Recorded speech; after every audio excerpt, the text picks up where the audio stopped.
All right, so we're going to jump into the Christmas season. And there's all kinds of traditions and all kinds of things, but what I want us to do is maybe take a few minutes to kind of think about our world now, or what we experience now, and see how it connects with the world back then. And there are going to be some connections, and over each week we're going to kind of walk through what is called Advent season, or the arrival. It's an arrival of something or of someone, and we all know that it's the arrival of Jesus. But long time ago, back when Jesus came to earth, there was a lot of hopelessness. There was a lot of, it felt like there was a huge disconnect between man and God. God seemed to be silent. He hadn't spoken in years. He had spoken through some different prophets like Isaiah and Zechariah and Malachi and all these other Old Testament prophets that made this prediction, that made this promise from God to man that God was going to send a Savior. Now, for over 400 years, it feels like God hasn't even connected with mankind at all. It feels like God was distant. He was silent, and there was this desire for something more. In fact, for a lot of the people of that time, it felt like it was the darkest time that they had ever experienced. Can you imagine what that would feel like? To feel like God doesn't even notice you. To be praying, to be seeking God, and to feel like He doesn't hear you. You see, they were used to these individuals, prophets, of communicating from God to them. And now for years, they haven't heard a thing. They know of this promised Messiah, but they have all these moments where these Messiahs show up, these people claiming to be Jesus or claiming to be that promised Messiah. And these individuals would get a following of people, and then after a while, the excitement wore out because people realized they really weren't the Messiah, and these individuals would die with their followers abandoning them, and they would be forgotten. I think sometimes we kind of jump into that same category where we can feel that way, and if it's not us, we probably know somebody who feels like they are in a hopeless situation. They feel like darkness has overcome them. Like there's no way out of whatever they're going through, that every day seems to be the same thing. It can feel hopeless. That darkness can become transcendent. It's this darkness between me and God, and I don't know what it is, but I feel like God doesn't see me. I'm stuck in the darkness. Now, this distance, this darkness between us and God dates all the way back to the garden. It's when sin made it impossible for us to have a relationship with God. So God had to do things to make himself real, like having a tabernacle where his cloud by day and fire by night dwelled around and above and led the people of Israel, where he had to use different individuals like David or like Solomon or even the prophets like Isaiah and Zechariah and Malachi to communicate to the people that he still cared. And maybe for you, you've heard preachers or you've heard people say God loves you. God cares about you. But you feel like there's this distance. That's that darkness that I'm talking about. The darkness can feel transcendent, but it can also feel imminent. Like there's no escape from it. Like you know that your sin has separated you from God, and so you feel like there is nothing else you can do. We can't escape the sin that's in the world. It's all over the place. It's everywhere. It's in everything and through everything, and we see it over and over and over. It's impossible to avoid. We look around and we see it in Hollywood. We see it in our politics. We see it in our media. Man, just the idea of social media sounds really good because it's about connecting us with friends and family very quickly, right? But how dark and hopeless does even our social media become? Very, very much overwhelming. It's darkness. It's hopelessness. And isn't it interesting that we have this season called Christmas? In some traditional senses, it's called Advent. It's this season where lights and decorations are trying to maybe mask some of the feelings that we might be wrestling with. Like we try to be joyful, but maybe what's inside is not so much. Maybe for some of us, we love the season, and it just springs out the best in us. And you just light up a room when you're in it. Man, we all need to be around people like that, don't we? The season of Christmas has a whole lot of traditions, and one of the traditions is Advent. If you're a little bit more from a liturgical background, maybe you grew up in a different type of church that had the Advent candles. There's the 5 candles that represent, we kind of see them up here, we see them in the lobby. There's 5 candles, and every candle is lit at a different portion, a different Sunday, a different part of the season. And really the concept behind it is that candles work best in the dark. They light up dark places.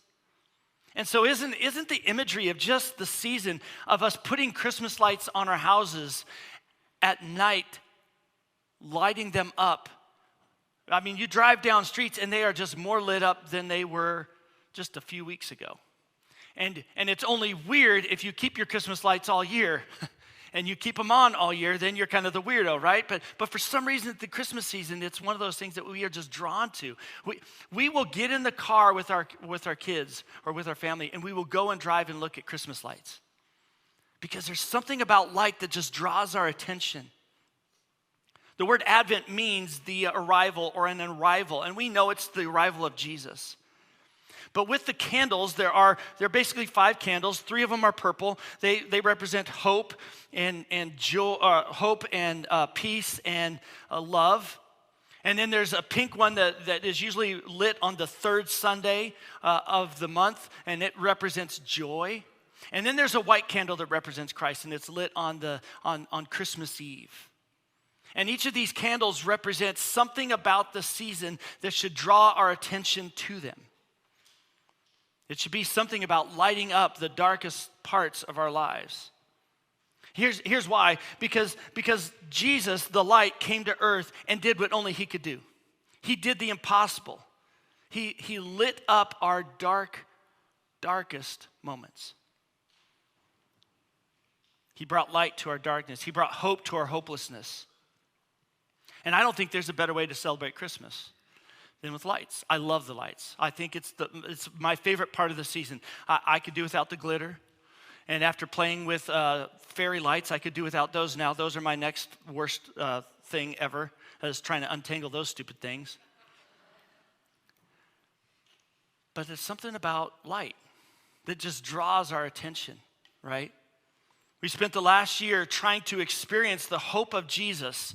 We've been coming to church and we've been doing the things to grow in our faith. We've been doing everything we can. And isn't it awesome that we get to be into this season and we get to experience it for ourselves and we get to see it differently every single year? It's the same, but it's different. Every year there's something different. But every year there's questions that raise. Why did Jesus come when he came?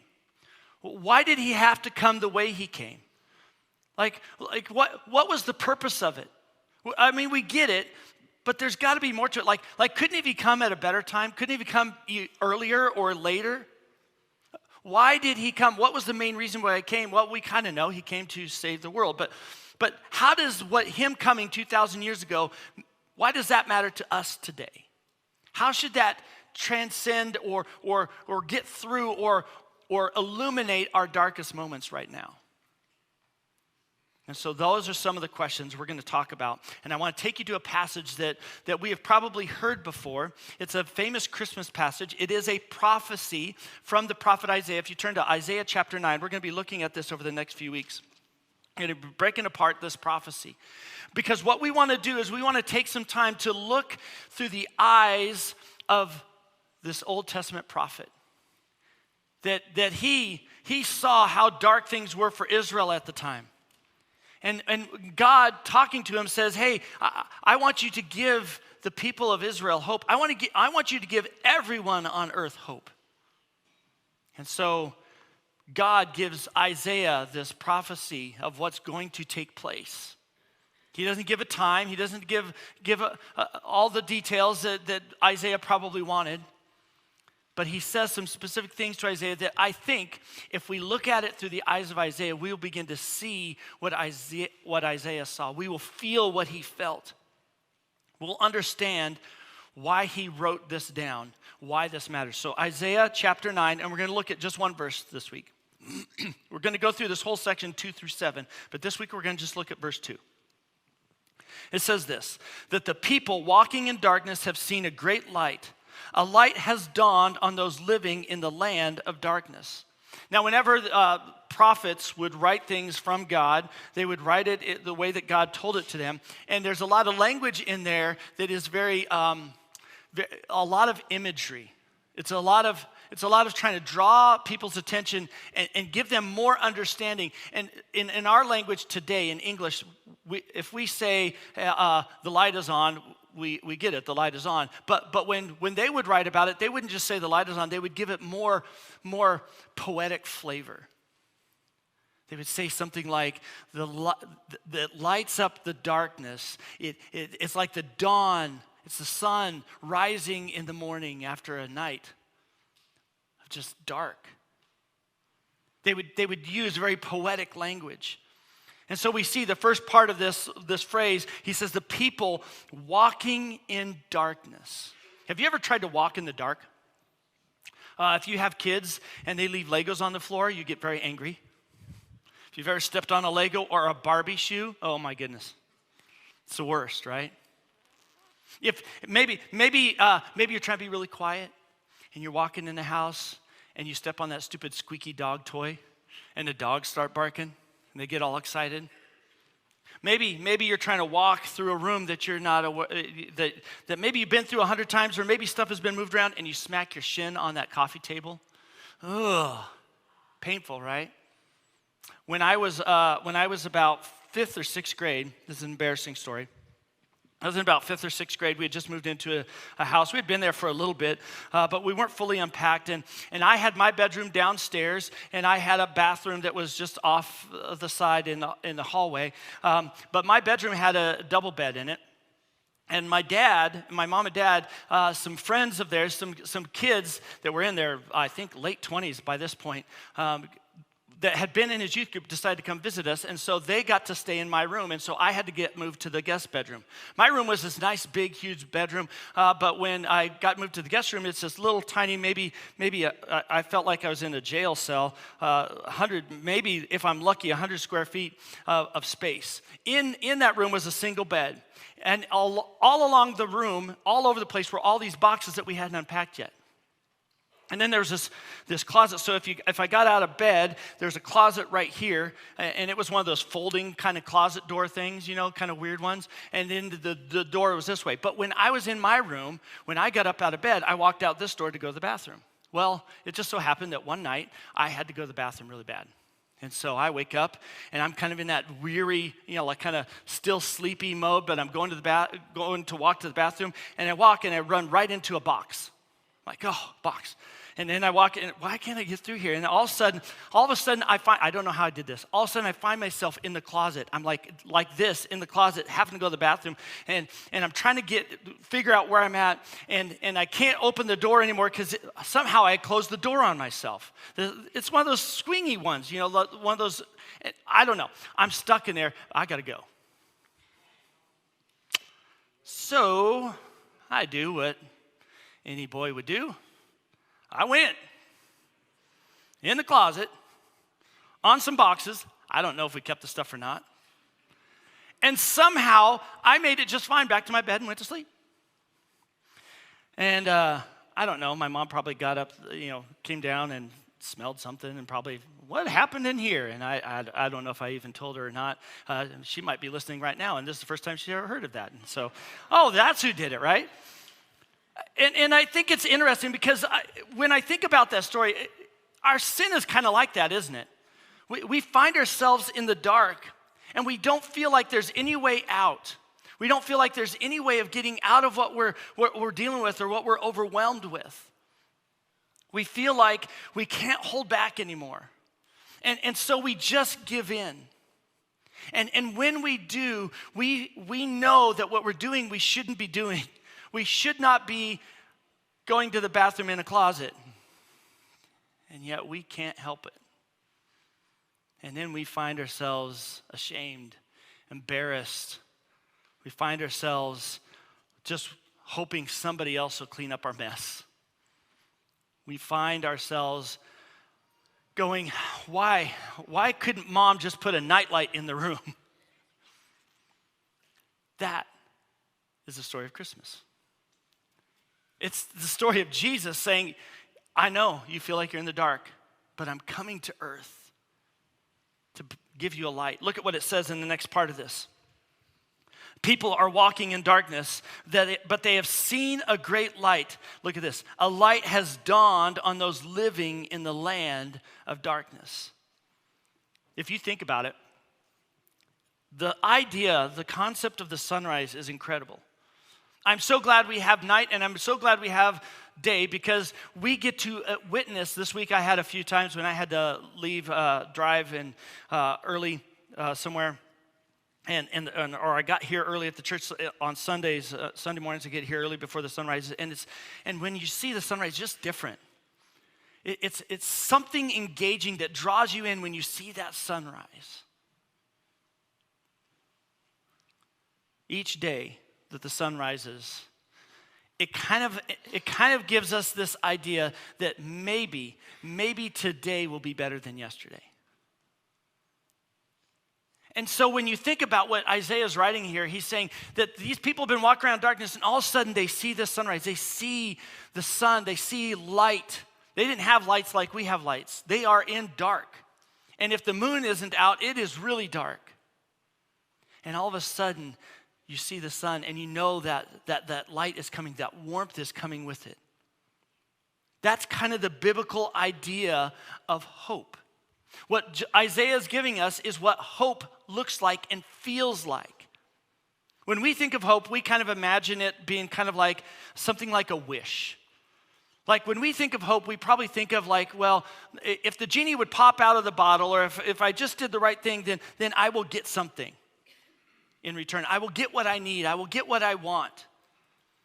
Maybe you've been applying for a new job and you're just hoping to get an interview. Maybe you're in school and you didn't study for the big test.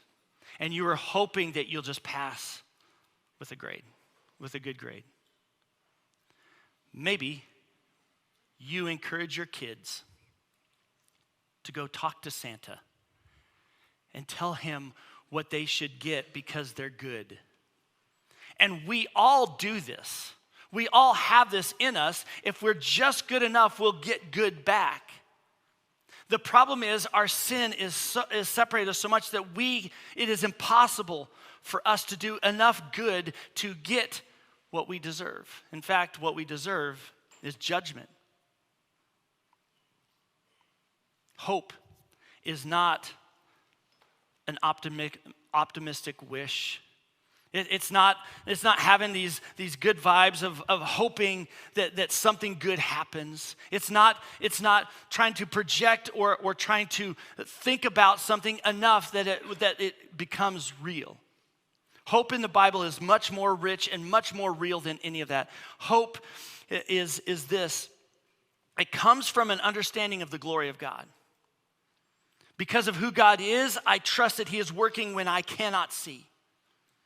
Hope is remembering that God has been faithful before and I can trust Him with what's next. In fact, I kind of came up with this working definition of hope. Hope is waiting in the tension with expectation. It's waiting within the tension of whatever we're going through, of those darkest moments, with expectation that God will show up because He always does, because He always has. That's the glory of God. We just sang about it a second ago. That there's something connected with hope and God's glory. Hope is choosing to trust God through the darkest of times.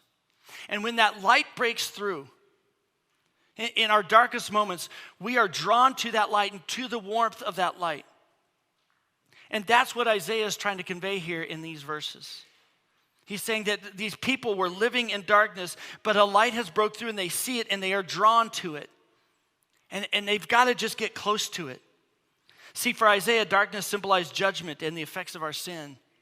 But light represented deliverance and restoration. It's like being in the middle of a cold, dark night and seeing the sunrise and being drawn to the warmth and the light.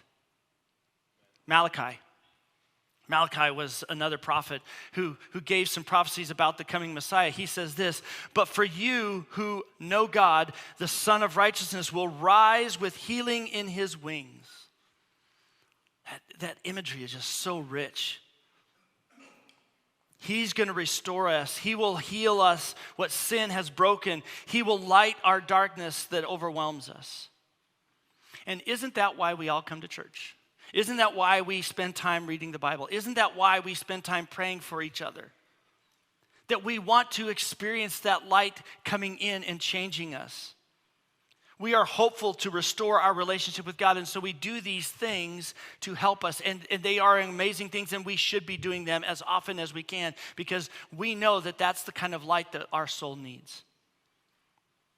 We are in the dark, and we are waiting for that light to break through. And there's no doubt, if you look around, we are living in dark times. It doesn't take long for us to see how dark things can become. And for some of us, we may feel like we're in darker times than others. For some of us, we might be going through something really difficult, a big struggle, something that seems overwhelming that we don't have control over.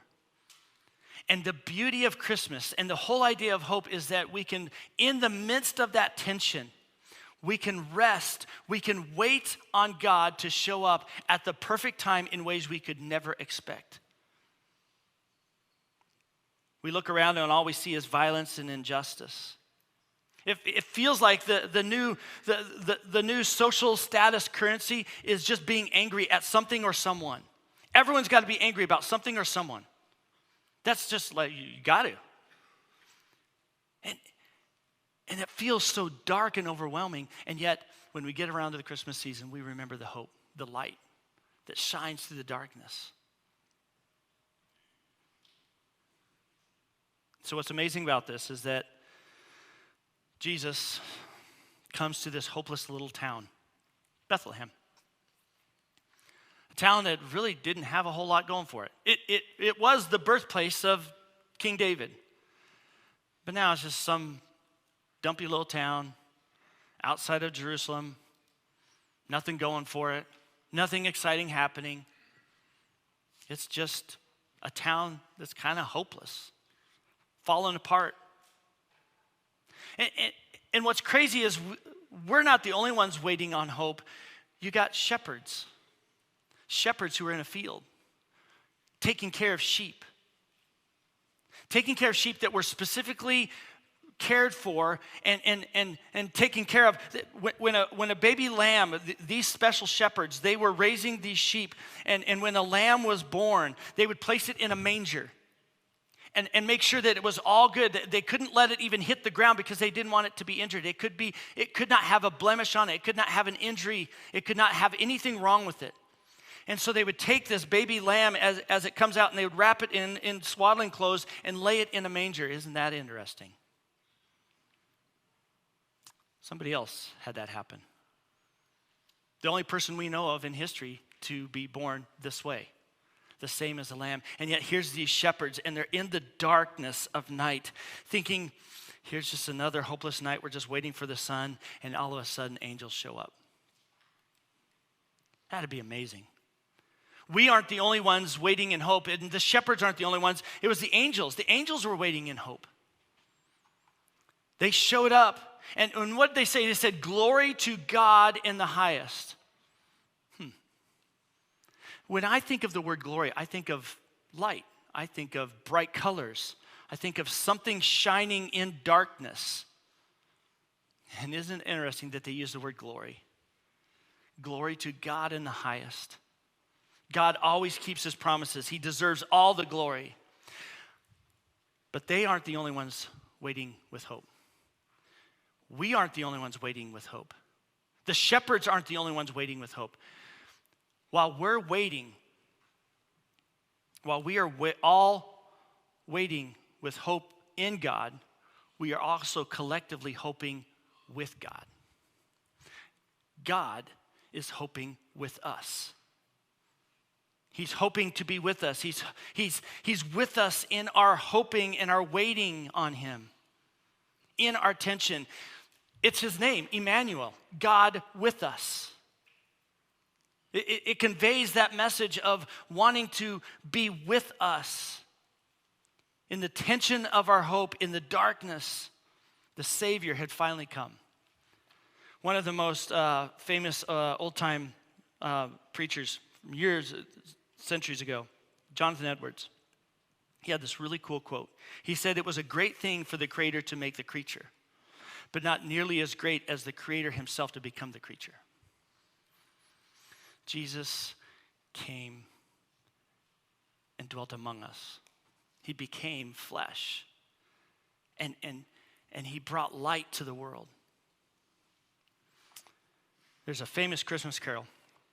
It was written around 1865. And the writer of it by the name of Philip Brooks was on a trip to Israel. And he was just in Israel, and it was getting around Christmas time. And so it was on Christmas Eve. He finished dinner, and he thought, I'm going to take a little ride. He jumped on a horse, and he rode to Bethlehem. And as he's riding on his horse to Bethlehem, he goes right past the field that was thought of to be the field that the shepherds were taking care of the sheep when the angels showed up.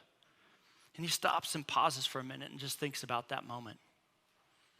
And then he continues on, and as he sees the dim, the kind of just the lights in the horizon of Bethlehem, he started thinking about this little town, much bigger by this time than it had been.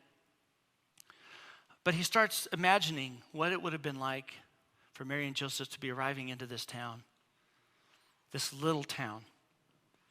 And as he's thinking about all this, he's inspired to write a song for the church's kids to sing at Christmas the next year. And so he begins to write the song, O Little Town of Bethlehem. And the first half of the song is all about this little town. It's really kind of a very poetic type of song. But then he does this weird and really amazing shift for the second half, that he begins to focus on this realization of the impact of Jesus, the light of the world, coming to earth. It's not just about Jesus coming to this little hopeless town. It's really about what's behind it is Jesus coming to be in our hearts, in the hopelessness and darkness of our hearts. A few years ago, Matt Redman was on the same kind of trip. He was in Israel, and he kind of did the same thing. He was getting outside of Bethlehem, and he was thinking about all the places that Jesus walked and all the places that Jesus had been, and then he started thinking about this little town, and this song came to mind. And as Matt Redman is processing the song, he starts thinking about the elements of the song, but then he starts saying, man, I'm feeling something different than maybe Philip Brooks did. And so he takes the song and he kind of readjusts it, and then he puts this extra lyric into it that says that the glory of Christmas is the glory of Christ. The light of Christmas is the light of Jesus coming to earth. That is hope. That is the image of hope. It's a reminder of the arrival of Jesus. Jesus is not just pictured as coming to a small town that was prophesied years earlier. It's a silent arrival into the human heart that lights up our darkest moments. The glory of Christmas is about Advent. As I said, glory is often kind of pictured as something bright or brilliant. If we close our eyes and think of glory, we think of lights, and we think of brightness, and we think of yellows and oranges and all these colors coming out of it. The glory of Christmas is the glory of Christ's arrival to bring us hope and to give us the greatest gift that we have ever experienced.